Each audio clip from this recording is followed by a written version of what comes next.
پہلے سورہ احزاب کے پہلے 3 رکوع منافقین اور یہود کے بیان میں تھے، اور اللہ نے کس طرح غزوہ احزاب میں مدد فرمائی اور منافقین نے کس طرح پیغمبر اسلام کو ایذا اور تکلیف دی، اس کا بیان تھا۔ اب یہاں سے مخلصین کا بیان ہے کہ کبھی مخلص شخص بھی لاشعوری میں ایسا کام کر بیٹھتا ہے کہ جس سے ایذا پہنچ جاتی ہے رسول کو، اس کو خیال نہیں ہوتا، اس کے ذہن میں اس کو تعمد نہیں ہوتا، عمدن وہ نہیں کرتا، لیکن اس کو خیال بھی نہیں ہوتا، تو اس کی وجہ سے، لیکن اس کی اس حرکت کی وجہ سے ایذا پہنچ جاتی ہے۔ ہوا یہ تھا کہ جب غزوہ بنی قریظہ ہو گیا اور غزوہ خیبر ہوا تو پیغمبر صلی اللہ علیہ وسلم اور صحابہ اکرام ہر ایک مال غنیمت خوب ہاتھ آیا تو سب آسودہ حال ہو گئے، صحابہ اکرام راحت ہو گئی۔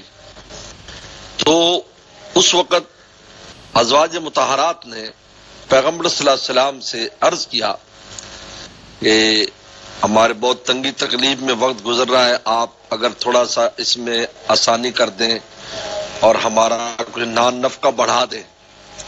یہ نان نفقہ بڑھانے کا مطالبہ کوئی عیش و عشرت نہیں تھا، بلکہ ضروریات میں آسانی تھی۔ وہ تو پہلے ضرورت پوری نہیں ہوتی تھی، 2 مہینے فاقے چلتے تھے، 2 مہینے چراغ نہیں جلتا تھا۔ مراد یہ ہے کہ اس کے اندر تھوڑا سا آسانی ہو جائے گی، راحت ہو جائے گی۔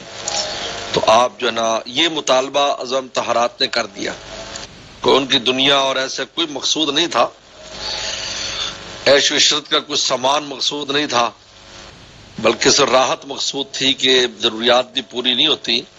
تو اب چونکہ سارے آسودہ حال ہو گئے ہیں اور مال اسباب کی کثرت ہو گئی ہے، تو آپ ہمارے ساتھ بھی کچھ ایسا کریں کہ ہمارا نان نفقہ بڑھا دیں۔ اس پر پیغمبر صلی اللہ علیہ وسلم کو تکلیف ہوئی، ناگواری گزری اس بات سے، ازواج مطہرات کی اس بات سے۔ حالانکہ ان کا مطالبہ، ان کا مقصد یہ نہیں تھا کہ آپ کو ایذا پہنچائیں، لیکن رسول اللہ صلی اللہ علیہ وسلم کو اس پر بھی تکلیف پہنچی، اس لیے کہ ذات پیغمبر بہت اونچی ذات ہے، اور رسول اللہ کی ذات جو پیغمبروں میں بھی سب سے اونچی ذات ہے، ان کے ساتھ رہنے والی اور ان کی ازواج مطہرات، ان کے جذبات بھی اتنے اونچے ہونے چاہیے کہ بالکل آخرت ہی ان کے سامنے ہونی چاہیے، اور دنیا کی کوئی شائبہ بھی دنیا طلبی کا ان کے قلب سے نہیں گزرنا چاہیے، یہ کیونکہ جن کے رتبے سوا ان کو سوا مشکل ہے۔ تو اللہ تعالیٰ نے اس پر یہ آیات نازل کی، اور اللہ اور پیغمبر صلی اللہ علیہ وسلم کی ناگواری کا یہ حال تھا کہ پیغمبر صلی اللہ علیہ وسلم نے ازواج مطہرات سے علیحدگی اختیار کر کے ایک چوبارے پر ایک قسم کھا لی کہ 1 مہینے کے لیے میں نہیں آؤں گا تمہارے پاس، اور ایک چوبارے پر جو ہے مسجد نبوی کے ساتھ رہنے لگے، جس پر یہ مشہور ہو گیا کہ شاید آپ نے ازواج مطہرات کو طلاق دے دی، اور حضرت ابو بکر حضرت عمر رضی اللہ عنہ یہ بہت زیادہ پریشان تھے کیونکہ ان کی بیٹیاں رسول اللہ کے گھر تھیں، ازواج مطہرات میں ایک بہت اہم مقام ان کو حاصل تھا۔ تو اس وجہ سے اس کو ہیلا کہتے ہیں، لیکن خیر اور صدیق رضی اللہ تعالیٰ حضرت عمر رضی اللہ تعالیٰ نے بہت پیغمبر السلام کو بہت یعنی دل پر بوجھ تھا، آگے حضرات نے کوشش کر کے آپ کے اس بوجھ کو دور کیا اور آپ کو تسلی دی۔ تو لیکن یہ قرآن مجید کی آیات نازل ہوئی، اللہ تعالیٰ فوراً اپنے رسول صلی اللہ علیہ وسلم کی حمایت میں اور وسلم کی جو ہے تائید میں فوراً یہ آیات نازل ہوئی، یا ایھا النبی، کہ اگر آپ نے دنیا لینی ہے تو میں تمہیں کچھ دنیا دے کر طلاق دے دیتا ہوں، اور اگر آخرت چاہیے تو بس پھر کوئی ایسا مطالبہ نہیں۔ یاد رکھو ازواج مطہرات کوئی دنیا کی طلبگار نہیں تھی، یاد رکھ، صرف ضرورت میں آسانی کے لیے بات کی تھی انہوں نے، لیکن لاشعوری طور پر اس سے پیغمبر صلی اللہ علیہ وسلم کو تکلیف ہوئی، تو پیغمبر صلی اللہ علیہ وسلم نے یہ بات جو ہے ناگوار گزری تو اس پر یہ آیات نازل ہوئی۔ تو ان آیات مبارکہ میں یاد رکھو پیغمبر صلی اللہ علیہ وسلم ازواج مطہرات کی عظمت کو بیان کیا جا رہا ہے کہ وہ کتنی بلند عورتیں تھیں کہ ان آیات کے آتے ہی پیغمبر صلی اللہ علیہ وسلم نے سب سے پہلے اما عائشہ سے پوچھا، ان آیات پڑھ دیں کہ اب بتاؤ، میں بالکل بلا تامل کا ہمیں آپ چاہیے اور آخرت چاہیے، ہمیں کچھ نہیں چاہیے. یہی ساری زبان ایک زوجہ مطہرہ کے بارے میں نہیں آتا کہ ان نے ذرا بھی تردد کیا ہو اور فوراً فرمایا کہ نہیں ہمیں آپ کی ذات بس آپ چاہیے، ہمیں وہ کچھ نہیں چاہیے، دار آخرت چاہیے. یعنی ان آیات میں ازواج مطہرات کی عظمت کو بیان کیا گیا کہ کتنی اللہ تعالی جس معیار کی خواتین اپنے پیغمبر کے لیے چاہتی تھی وہ اس معیار کی خواتین تھی. یہ جو ان سے ہوا یہ لاشعوری طور پر ایسی بات ہو گئی، ان سے انہوں نے ایسی بات کر دی. ان کے دل میں ایسی کوئی دنیا طلبی وہ نہیں تھی، لیکن اللہ تعالیٰ کو یہ بھی پسند نہیں آیا. ضرورت میں بھی ایک دن آپ نے خود فرمایا پیغمبر السلام نے کہ اللہ تعالیٰ نے خزانے کہا کہ سارے خزانوں کی چابیاں تیرے ہاتھ میں، جیسے چاہے استعمال کر. کہا کہ نہیں اللہ، میں ایک دن بھوکا رہنا چاہتا ہوں کہ صبر کرو، اور ایک دن پیٹ بھرنا چاہتا ہوں کہ شکر کرو. یہ ذوق پیغمبر تھا. تو یہ ان آیات مبارکہ میں اس کو بیان کیا، یا ایھا النبی قل لازواجک، کہہ دیجیے اپنی بیویوں سے، پہلے تو قل لازواجک اپنی بیویوں سے کہہ دیجیے، ان کنتن تردن الحیات دنیا، اگر تم دنیا کی زندگی چاہتی ہو، وزینتہا، اور اس کی زینت چاہتی ہو. یعنی اس ضرورت کو بھی اللہ تعالی نے اتنی سخت الفاظ میں بیان کیا ہے، زیادہ اپنے اوپر اس کو قیاس نہیں کرنا چاہیے بھی آج کل کے حساب سے کچھ ہوگا، ایسا نہیں ہے. فتعالن آؤ امتعکن، میں تمہیں کوئی مال و متاع دے دیتا ہوں، چند کپڑے دے دیتا ہوں تمہیں، وسرحکن سراحا جمیلا، اور تمہیں بہت اچھے طریقے پر جدا کر دیتا ہوں.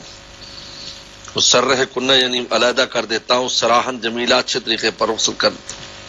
وَإِن كُنتُنَّ تُرِدْنَ اللَّهَ وَرَسُولَهُ، اور اگر تم اللہ کو چاہتی ہو، رسول کو چاہتی ہو، دار آخرت کو چاہتی ہو، فَإِنَّ اللَّهَ أَعَدَّ لِلْمُحْسِنَاتِ مِنكُنَّ أَجْرًا عَظِيمًا، تو اللہ تعالی نے تم میں سے محسنات نیکیاں کرنے والیوں کے لیے بہت بڑا اجر تیار کر رکھا ہے. جب دیکھو کتنی بڑی بشارت ہے، جب انہوں نے کہا کہ ہمیں تو رسول چاہیے، اللہ چاہیے، تو یہ اجر عظیم کے مستحق ہو گئی. عدل مسلم کن اجر عظیم. یا نساء النبی من یاتی من کن بفاحشۃ مبینہ، اے نبی کی عورتوں، اب براہ راست خطاب شروع ہو گیا. کتنے بڑے اعزاز کی بات ہے کہ پیغمبر السلام کے ازواج مطہرات کو اللہ نے آسمانوں سے براہ راست خطاب فرمایا ہے. خود خطاب یہ بہت بڑا اعزاز ہے، ورنہ براہ راست خطاب اللہ کا کسی کو کرنا وہ آسان بات نہیں ہے. بلکہ یہ تو لکھا ہے کہ جتنی بھی پہلے امتیں گزری ہیں کسی امت کو بھی براہ راست خطاب نہیں کیا، آپ نبی کو واسطہ بنایا ہے. اس امت کو بھی خطاب اور نسان نبی کو ہو رہا ہے. یا نسان نبی، اے نبی کی بیویوں، من یاتی من کنہ، جو تم میں کرے گی بفاحشۃ مبینہ، کھلی بے حدگی کا کام، کھلی بے حدگی کا کام کرے گی، یعنی ایسا کام کھلا، ایسا گناہ یا ایسی کام کرے گی جس سے ہمارے نبی کو ایذا پہنچے، یضاف لها العذاب، تو اس کو دوہرا عذاب دیا جائے گا، ضعفین. کیونکہ مقام جتنا بلند ہوتا ہے اتنی اس کی کوتاہی پر سزا بھی زیادہ ہے. زیادہ کہتے کہ عالم اگر وہ فسق و فجور میں مبتلا ہوگا اس کی سزا عام اس سے زیادہ ہوگی، عام آدمی سے. جس طرح مکہ شریف میں لاکھ کا ثواب ملتا ہے تو گناہ بھی لاکھ کے برابر ہے. ایک گناہ کرے گا تو لاکھ گناہ کر لیے، اگر ایک نیکی لاکھ ہے تو گناہ بھی لاکھ ہے. دوہرا عذاب ہوگا اگر تم میں کوئی ایسے کرے گا. لیکن یہ احتمال ہے، بالفرض پر ہے، فرضاً ایسا ہوا نہیں ہے الحمدللہ، ایسا کسی نے کیا نہیں. یہ تو ہے نہ وسلم کی زندگی میں اور نہ پیغمبر اسلام کے بعد کوئی ایک بھی واقعہ چھوٹا سا ایسا نہیں ملتا. معاندین مخالفین نے زور لگا لیا کہ کسی زوجہ مطہرہ کا کوئی ایک چھوٹا سا قصہ واقعہ وسلم کے بعد کی زندگی میں، جو آپ چلے گئے تو اس کے بعد 40 سال تک زندہ رہیں، 50 سال تک آپ کے بعد حیات رہیں، ازواج مطہرات کوئی ایک چھوٹا سا سنگل واقعہ کسی کا ثابت کر دیں، ان کو ایک چھوٹا سا واقعہ بھی نہیں ملا زندگی میں، تو کیا ملا تھا آپ کے بعد بھی نہیں ملا. کان ذالک اللہ یسیرا، اور یہ اللہ تعالیٰ پر بہت آسان ہے. یاد رکھو ان آیات میں عظمت بیان کی جا رہی ہے ازواج مطہرات کی، یاد رکھو یہاں عظمت کا بیان ہے اصل میں، کہ یہ کام ان سے نہیں ہوئے، کوئی ایسا کام ان سے سرزد نہیں ہوا، اور یہ جو ان سے ہوا تھا یہ لاشعوری طور پر ہوا تھا، ان کا تعمد شامل نہیں تھا.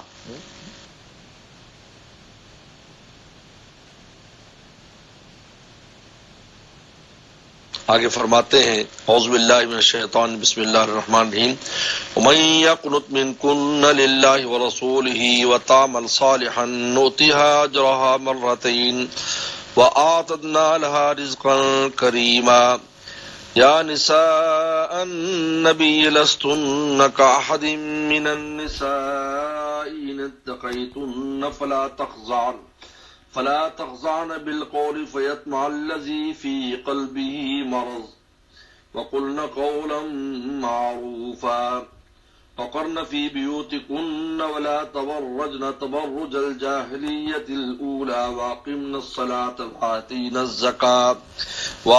الزكاة وأطعنا الله ورسوله. فرماتے ہیں من یقنت منکن، کہ جو تم میں اللہ رسول کی فرما برداری کرنے کا، قنوت کہتے ہیں فرما برداری کرنا، وتعمل صالحا اور نیک اعمال کرے گی، نؤتها اجرها مرتين تو ہم اس کو اجر بھی ڈبل دیں گے. یعنی ازواج مطہرات کا جو اجر ہوتا تھا ڈبل ہوتا تھا، ہر نیکی پر ان کو 2 اجر ملتا تھا. یعنی ایک تو 10 گنا تو سب کو ہی ملتا ہے نا، یہاں وہ سمجھی جاتی تھی 2 دفعہ نیکی کی ہے تو پھر اس پر 10 گنا، بلکہ 700 گنا تک چلا جاتا، وہ دورہ اجر. واعتدنا لها رزقا کریما، اور ہم نے اس کے لیے بڑی عمدہ روزی تیار کر رکھی، آخرت میں بڑی عمدہ روزی ان کے لیے تیار ہے. یہ بہت بڑی بشارت اس میں ازواج مطہرات کے لیے. یہاں نساء نبی لستن کأحد من النساء، اے نبی کی بیویوں تم عام عورتوں کی طرح نہیں ہو. یاد رکھو تم ہمارے خاص پیغمبر اور محبوب پیغمبر کی تم ازواج مطہرات ہو، لہذا تمہارا رہن سہن اور تمہارا زندگی گزارنے کے جو سلیقے ہیں وہ بہت مختلف ہونے چاہیے. اور ایک بات یاد رکھو، کبھی اللہ تعالیٰ یہ جو ہدایات دیتے ہیں اس میں وہ چیز سامنے والے میں تو نہیں پائی جاتی، لیکن کبھی اللہ تعالیٰ اس کس طرح ذکر کرتے ہیں کہ دوسروں کے لیے سنایا جاتا ہے. یہ بھی ہے، جیسے رسول اللہ کے بارے میں فرمایا کہ لئن اشرکتا لَيَحْبَطَنَّ عَمَلُكَ، اگر شرک کریں گے تو آپ کا عمل حبط ہو جائے گا. تو یہ رسول اللہ سے شرک کا تو تصور بھی نہیں ہے، لیکن سب کو سنایا جا رہا ہے. یہاں بھی اسی طرح ہے کہ نبی کی عورتوں تم عورتوں کی طرح نہیں ہو، ان اتقیتن اگر تم تقوی اختیار کرو، فلا تخضعن بالقول، یہ جو ان اتقیتن تقوی اختیار کرو یہ قید اس لیے نہیں کہ پہلے متقی نہیں تھے، وہ تو پہلے سے متقی تھے، جو قید اعتراضی نہیں ہے. یہ فلا تخضعن بالقول، بس اپنی بات میں نرمی پیدا نہ کرنا، یعنی غیر محرموں سے جب تم بات کرو تو نرمی سے بات نہ کرنا، تمہاری سپاٹ لہجے میں بات کرنا. یہ سب عورتوں کو ہے جب بھی غیر محرم سے بات کریں، کیونکہ عورت کی آواز میں ویسی بھی ایک لچک ہوتی ہے، نرمی ہوتی ہے، تو لہذا وہ بات کرے تو بالکل سپاٹ لہجے میں، کڑک لہجے میں بات کرے. فَيَطْمَعَ الَّذِي فِي قَلْبِهِ مَرَضٌ، بس طمع کرنے لگے گا وہ شخص جس کے دل میں مرض ہے، جس کے دل میں مرض ہے، وہ اس کے دل میں طمع ہوگی کہ یہ جو نرمی سے بات کر رہی ہے اس کو وسوسے آنے لگیں گے اور وہ الٹے سیدھے تصور سجائے گا. فرمایا فلا تخضعن بالقول، اپنے بات میں نرمی نہیں برتنی. وقلن قولا معروفا، اور عفت کے موافق بات کہو. قلن قولا معروفا یعنی اچھی بات کرو، یعنی بات ہو لیکن اس کا طریقہ کار ایسا ہونا چاہیے کہ اگلے دل میں کوئی طمع بھی پیدا نہ ہو، کوئی لالچ بھی پیدا نہ ہو، وہ کوئی تصور بھی نہ کرے اور بات بھی درست ہو. یہ ہے وَقَرْنَ فِي بِيُوتِكُنَّ، اور کہا کہ تم چلو پھرو گی، عورت جب باہر جائے گی آئے گی، جب بے پردگی کرے گی یا ویسے آئے گی جائے گی تو سارے لوگ اس کو دیکھیں گے، جن کے دل میں مرض ہے ان کے دل میں وسوسے اور خیالات آئیں گے، اور میں کرنا فی بیوتکنا، اپنے گھروں کے اندر ٹھہر جاؤ. یہ ہے گھروں میں کرنا فی اپنے گھروں میں ٹھہر جاؤ. اب بتائیے وہ زمانہ کتنا پاکیزگی زمانہ، اور وہ مائیں ان کو حکم ہو رہا ہے. تو آج اس زمانے میں کس قدر ضرورت ہے. اس لیے بلا وجہ ادھر نکلنا آج کل تو بس فساد ہی فساد ہے. اس کو اخلاق سمجھتے ہیں بھی، لوچ پوچھ باتیں کرنا اور مردوں کے گھومنا پھرنا عجیب بات ہے. کرنا فی بیوتکنا، ٹھہر جاؤ اپنے گھروں میں. ولا تبرجنا تبرج جاہلیت الاولی، جاہلیت اولی کی طرح باہر نہ نکلو. تبرج کہتے سج دھج کے نکلنا، تبرج کہتے سج دھج کے چہرہ کھول کے باہر نکل رہے. فلا تبرجنا تبرج جاہلیت الاولی، جس طرح پہلے جاہلیت میں کرتے تھے. عورتیں ننگی پھرتی تھیں، چہرے کھولے پھرتی تھیں، سج کر پھرتی تھیں، مردوں کا تو راغب کرتی تھیں.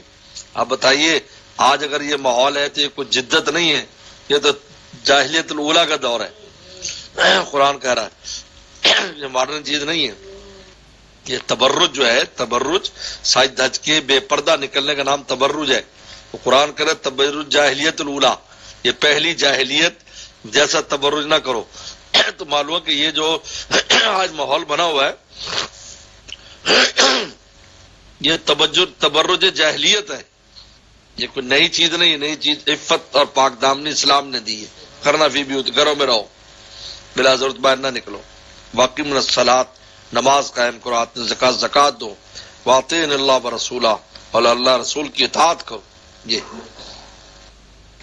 یہ ہدایات جہاں ازواج مطہرات کو ہیں وہاں پر ان کے ذریعے تمام مسلمان خواتین کو یہ ہے کہ بلا وجہ گھروں سے نہ نکلیں اور تبرج جاہلیت نہ کریں، سج دھج کے نہ نکلیں، بلکہ میلے کو چلے نارمل کپڑوں میں جائیں. اور برقعے بھی ایسی ٹھاٹ باٹ والے نہ ہوں کہ لوگ دیکھتا رہ جائے، وہ بھی مسکین سے ہوں، جس دیکھا کہ کوئی مسکین نہیں جا رہی ہے. یہ ہدایات ہے شریعت مطہرہ کی، کیونکہ جن کے دل میں مرض ہوگا تو اس کو تما آنے لگے گی. شاید مجھے دکھا رہی ہے، حالانکہ ایسا خیال بھی ان کو نہیں ہوتا خواتین کو، لیکن آدمی ایسے تصورات قائم کر لیتے. تو اس لیے تو بہرحال ان آیات میں ابھی چل رہی ہیں آگے، ان آیات مبارکہ میں اللہ تعالیٰ نے ازواج مطہرات کی عظمت کو بیان کیا ہے کہ ہم نے پیغمبر کے لیے جو بیویاں منتخب کی ہیں وہ بھی بہت اونچے درجے کی خواتین تھیں، بہت اونچے درجے کی. جو باتیں کی گئیں وہ سب ان کے عمل میں تھے، انہوں نے ان پر عمل کیا. صدق اللہ العظیم.